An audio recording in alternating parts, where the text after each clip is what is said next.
Hi friends, welcome to Thanneer Raju YouTube channel.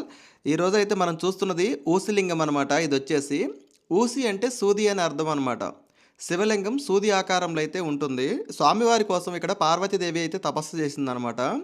ఎంతసేపు చేసినా సరే స్వామివారు రాకపోయేసరికి ఈ సూది లాంటి రాయి కనిపిస్తుంది కదా, ఆ రాయి మీద ఒంటి కాలుతో నిలబడైతే తపస్సు అయితే చేసిందంట.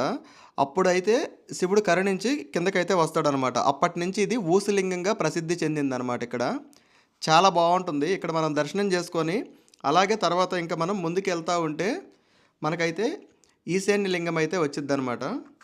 ఇప్పుడు మనం చూస్తున్నదైతే ఈశాన్య లింగం.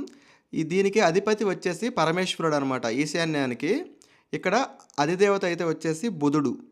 ఇక్కడ స్వామివారికి అలంకరణ పూలతో బాగా చేస్తుంటారు. ఎప్పుడు చూసినా కానీ నిరంతరం అయితే బాగుంటుంది. అలాగే ఇక్కడ కనిపిస్తున్న దీపం నిరంతరం వెలుగుతూనే ఉంటుంది. దీనికి నమస్కరించుకుంటే చాలా మంచిది. సంసారంలో కానీ, వ్యాపారంలో కానీ, ఉద్యోగంలో కానీ ఎటువంటి సమస్యలు ఉన్నా కూడా ఇక్కడ స్వామివారిని సేవించుకొని అర్చన చేయించుకుంటే అన్నీ తీరిపోతాయి అని అయితే చెప్తారనమాట. తప్పకుండా మీరు కానీ ఎవరైనా సరే అరుణాచలం వెళ్ళకపోతే ఈ మహాశివరాత్రి టైంలో వెళ్ళడానికి ప్రయత్నం చేయండి. చాలా బాగుంటుందన్నమాట. వీటికి సంబంధించిన ఫుల్ వీడియో అయితే మన యూట్యూబ్ ఛానల్లో ఉంటుంది. ఒకసారి అది చెక్ చేయండి మీరు. మొత్తం 44 ఎనర్జీ పాయింట్స్ అయితే మొత్తం కవర్ చేసి ఒక వీడియో అయితే చేసి పెట్టామన్నమాట.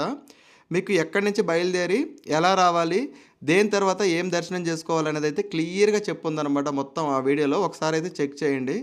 ఓకే ఫ్రెండ్స్, మరి ఈ వీడియో కనుక నచ్చినట్టయితే లైక్ చేయండి, షేర్ చేయండి, మన ఛానల్ని సబ్స్క్రైబ్ చేసుకోండి.